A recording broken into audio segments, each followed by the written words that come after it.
Hello, everyone, and welcome to the Rancher and Stilettos Presents Cocktails and Conversations. Our topic today is the Herstory We Share, African and Native American Culture. My guest today is Shelley Begay. Shelley is the Executive Director of Tribal Health and Community Development. She's based in the state of New Mexico, and she is my dear sweet friend. Hello, Shelley. How are you? Hi, doing very good. Good, good. I see that you are still out there in the streets doing the work, and I'm so proud of you. What's going on? Tell me about the work you're doing right now.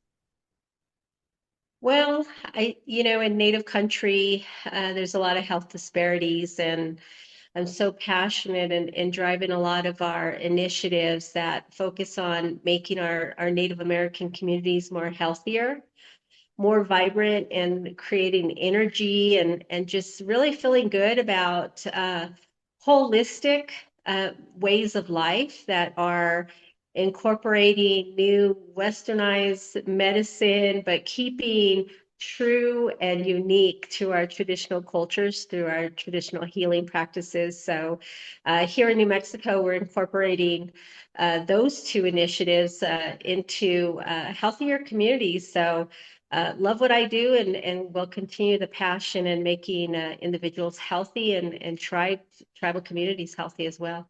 Wonderful.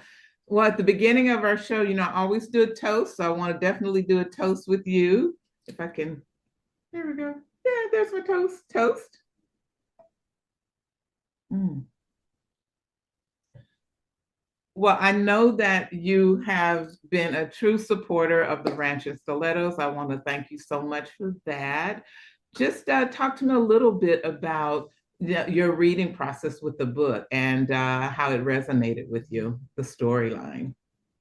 Yeah, um, the sisterhood. I related to the sisterhood. I Right. think, picking up the initial book and reading and just hearing, the unique personalities and uh, everyone has those personalities in a group of sisters, and so right away you're able to captivate those strong personalities and those individuals that might need a little bit more attention and the dramatic sense of one kind of reaching beyond what their potential might be, and then those that need a little bit of help. So personally, I have that sisterhood and I was able to kind of tap into that and personally identify, hey, that sounds like one of my friends. That Right. sounds like this girl that I grew up with, and this is Right. the other individual who could identify with this character. So very easy read and very attractive because you find it fitting within your own individual sense of livelihood. Exactly. And, you and I worked together at a company a few years back. And at that point, I came in kind of blindsided. I really didn't know what I was getting into. You were the tribal team lead, so you educated me on that area. And also, because of you, I was able to get onto the reservations and do the much needed work that we were doing from a healthcare standpoint.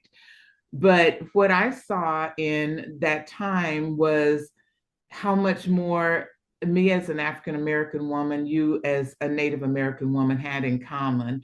And I will tell you now on the record, I appreciate so much all the times that you knew I was, had, daggers basically coming at me. And I always felt like you had my back.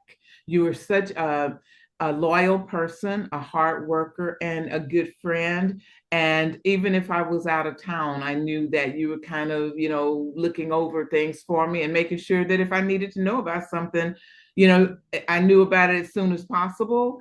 That was major. And I will forever feel a closeness with you because I know that that was real. And I appreciate that. Yeah, as minorities, as independent females, I think, there's a sense of fight. I don't like to say that in a disrespectful way, but I know what you mean though. I know what you mean. yeah, You got to step up. we have to take ownership Yes, yes, of yes. who we are, and we have to lead with compassion and try to teach others. So I'm glad that you have those words.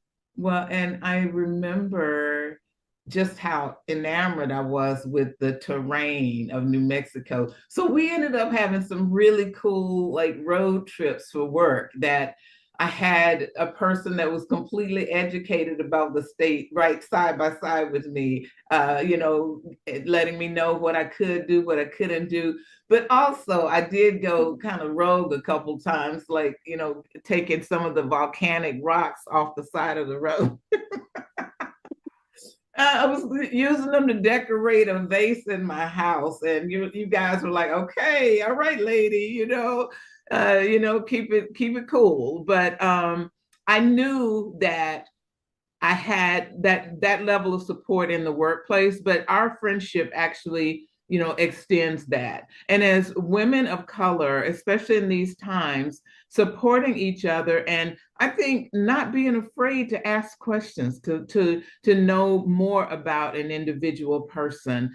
Talk to me about just in your community and in terms of some of the disparities that you see. I'd like to know a little bit more about that and how what things you're doing, the steps you're taking to eradicate those things, because I know just as in mine, we face a lot, particularly in the healthcare arena.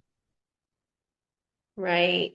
And a lot of that is a stigma, growing up in a poverty-stricken uh, Native American community, oftentimes you don't hear of lavish opportunities to continue education or you're leaving behind your tribal community to make better of yourself, and there's a stigma that might be attached that you go off and you're going to be in this colonized world and you're going to forget who you are as and identify as a Native American woman.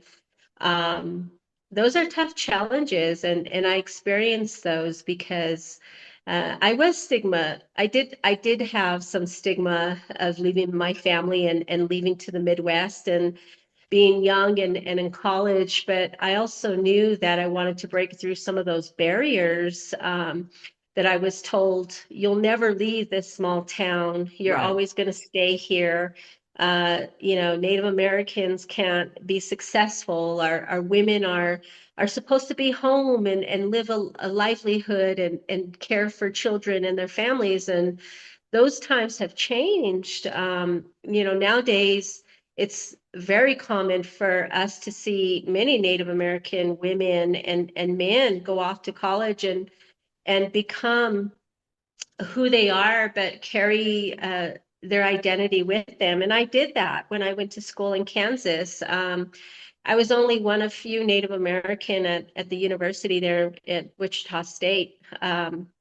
Where I was asked to speak about my culture and who I was by a prolific Native American professor, and he wanted me to share my uniqueness of me as a Navajo female, and how difficult, excuse me, it was to transition, um, and it was scary. I oftentimes uh, was in dire need of the food. We're so attached to our Yeah, native food, our yes, exactly. culture, Exactly. hearing the music. And I almost came home because of that, because I was young. I was in my teenage years and first year college, and that sense of home being, you don't get when you're in a whole different culture and in a large city. So, breaking through some of those barriers, I was able to finish college at Wichita State, come home for a little bit, and work with at-risk youth. My story helped a number of our Native American trainees who didn't finish high school, or were looking for training and education in a workforce which was sometimes not even an option for them, and many of them had to leave. So I shared that uniqueness of how we build our self-identity, and how we are looking towards the end product. And we put that in the beginning, but at the same time, we have to ensure that we are working for a purpose. And Right. that purpose is always, to me, was in the back of my mind, is I'm going to go home, I'm going to share my success. I want to help others. And I did that with at-risk youth, and really just found not only a purposeful opportunity to help at-risk youth become better, not only within themselves, but attain an education, get the workforce skills. And then the cool thing about it is to have the families come visit me in my office and There you tell go. me that, because of you or because of this program, my son or my daughter bought me a home, Oh and my it might have been a goodness. modular home, but they were It's they better were than what getting their they feet had. on the ground Yes, it's and better than what becoming they had. economically stable. And it was Mhm. because we set motion a team of Native American trainees that would cultivate on who they were as individuals, and it was both females Mhm. and males, Mhm. most likely females in non-traditional workforce roles, Mhm. welders, electrical wires, cement, masonry, construction, and they would build a bond. And I would tell them, you take who you are with you, and you build that brotherhood or that sisterhood, and then your family. You come from the Right, same community. right. And once you reap those rewards, you give back, because Oh, yeah, that's what we were able to do. That's how we're brought up. And so that is a story that I still share to this day about, you know, family, culture, tradition. It keeps us bonded to who we are, and it drives us as individuals. And I can't tell you, I still see some of those former students of mine and trainees, and they are doing wonderful in the workplace. And that's so just rewarding to see. So give them an rewarding. opportunity, Yep. and let them see them go. So a lot of encouragement, and I didn't often have that. I didn't So have that's one that. of my questions for you to strike out and do something that was not a part of the norm in your culture. Who did you see do that? Did you see somebody? What motivated you? What was the impetus for you to say, I want more. I want a different way of life. I still embrace my culture, but who was it that you saw? Did you see an individual person or people who were doing what you wanted to do and kind of encouraged you to get out there? My grandfather, he didn't speak. He was very reserved, very Okay. humble man. And I didn't know about his childhood. I didn't know that he had an opportunity to go to school in Chicago, at a school there in Chicago, and then later go to a university in Kansas as well. Not the same that I did, but he didn't share a lot of that, and I really wish that he did. It wasn't until I was in my high school years that my father and my aunt had brought out some photos that they were putting together for my grandfather's 75th birthday. And I happened to see all his military photos. And then I started noticing some photos of him boxing. And I had asked, where was he boxing? And they said, oh, he was a boxer at a Haskell, and that's a Indian university. And it cultivated me. And I was just thinking, wow, why did I not know that my grandfather had traveled the world with military in the Air Force, went to college, and this wasn't shared. And so as I started flipping through all of these photographs and all of these memories, I started seeing more of his education and his achievements, but he was so humble. He didn't share a lot of that with us. And then I started asking questions, and he talked a little bit more about it. And he said, you will see, I came home, and what you want to do is come home and service your people and try to work more for the livelihood of what we can be better. And so I have to give him a lot of credit because he was such a humble person. But after I expressed interest in what I wanted to do and follow his footsteps with restorative justice, working with health populations and social drivers of health, um, he was in that practice, but he did more of a legal criminal work. And I think that's where I got my passion for just exploring and not being afraid. And he was one that there was times when I was just in tears dying to come home because I was so lonely and I was in a place where Oh, I didn't know wow. anybody and I was thriving for food, for culture. Yep. My grandfather picked up the phone and he said, "You live in Kansas. You're 2 hours away from the university that I went to. You're an hour and a half away from Oklahoma, where there's like 35 Exactly. tribes that exist there. Exactly. Get in the vehicle and go drive and go explore." And so I picked up as a 19-year-old, and that's where as far as tradition and culture, I was able to tap into that and work with people and just to this day I still have people that I meet and that I know from those states. um, and then not only that, but my son's family is from there too, so I was able to branch into that tribal community, and just form relationships that way. But a lot of my interest in education and the work that I do is because of my grandfather. Nice, nice. I Mhm. love that. I know that we both share a love of football, so I got to take it there. I hate your team and you hate mine.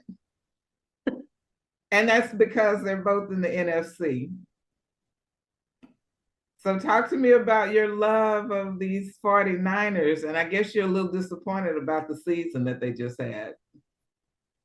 Yeah. I So we know know. you're a And huge Dallas fan. no, no, no, no, no. I have to say, I am a Dallas fan, but I'm like on low key Dallas fan, especially now that they're struggling so badly.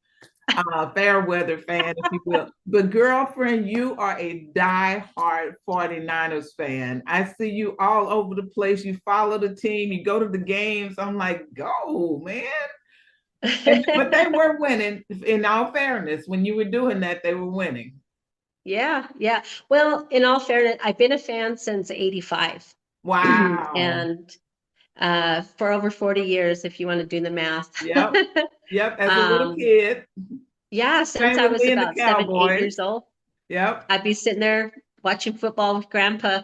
Um, my love for the 49ers came with Joe Montana and later, Steve Young. Steve Mhm. Young did a football camp on the Navajo reservation, and then you saw some of these NFL Okay. players coming Oh to my Navajo God. How country, and wonderful. yeah, and really trying to lift up. You see a lot of that with the training camps for youth, but my love for the 49ers dates back to the 80s, and I'm a diehard fan. Going to a Super Bowl last year, very devastating. I can tell you, I was there I for like three know. I days, know. and taking that loss and having to, deal with the defeat after the game. I took my pride straight up to my hotel room, sat there, we shed tears and Yeah. went to sleep. There Yeah. was no celebration in Vegas, Right, but right, right. I'm hopeful for a better season. We've got some key players coming back, but let's not stop there because I think I'm a bigger Oklahoma fan. Right. That's true. That's true. I remember that. So because I'm a Texas fan, we're always at odds, even in college. Yeah. Hate it, hate it. And I'm a OU alumni, so I got to back my I Sooners, Boomer same here, Sooners. me in Yeah, Texas. Yeah, yeah. yeah. So my last question for you is, as the world is in a kind of crazy turmoil right now for all of us, what do you look forward to seeing happen in the next several years? What do you want to see change? What do you want? What's your wish for us? My wish for us is, coming from a Native American standpoint, our obligation that has been put forward to the federal government and these trust obligations, the signing of treaties, federal statutes, and our sovereignty status continues to be tested every day. Mm-hmm. I think, and I know what's going to arise from this is that your tribes, over 574 tribes in the nation, and I get very compassionate about this, are going to come and unite and let everybody know that these trust obligations and this obligation that our federal government has to recognize what Native American tribes and people have given up for years are going to stand true. Yes. They have tested times throughout hundreds of years, and there's going to be recognition, the strength and sovereignty that these tribes have in being unique governments, that constitutional law, American Indian law, civil rights law is something that we are not going to take very lightly. And there's going to be a powerful force that I believe that we are going to stand up, we are going to fight, and continue to be recognized. We have not gone anywhere as far as Native American people, Right. Indigenous people. And we have done this for hundreds of years. So our resiliency is here. It's going to continue to be here. Yeah. And we have such a powerful voice. So I know that there will not be detrimental effects. We have been resilient through the test of time, and I so agree. and I so I am agree. so passionate about ensuring that our people, my people, are aware of what their rights are known to have access to resources, become educated. If anything, this is an opportunity for our youth to experience what has happened over the course of time to our forefathers, our grandparents, and just rise up from it and become educated and knowledgeable. And on the flip side of this has driven me to continue to finish my American Indian law so that I can Mhm. come to practice and fight for our Native American tribal communities. So Mhm. um, don't sleep. That's Don't what I sleep. want to say. Don't Do not sleep. sleep because we Absolutely. are And powerful minorities. we are there right along with you, my sister, in solidarity. All right. Because the fight is real and no one can become apathetic about what we're facing in the future. Right. You know, I absolutely adore you. I want to give you a cheer out. Cheers, my friend. I love you. Yes. And until we meet again, thank you so much for joining me on the show today. Yes. Always. I love you, kiddo. Always. And read the book. That's right. That's right. The fourth book is out. Thank you for the shout out. I appreciate it. Hi, everyone. Thanks for watching the show. And please don't forget to subscribe and like. And remember, we may not always get the happy ending, but we make our endings happy.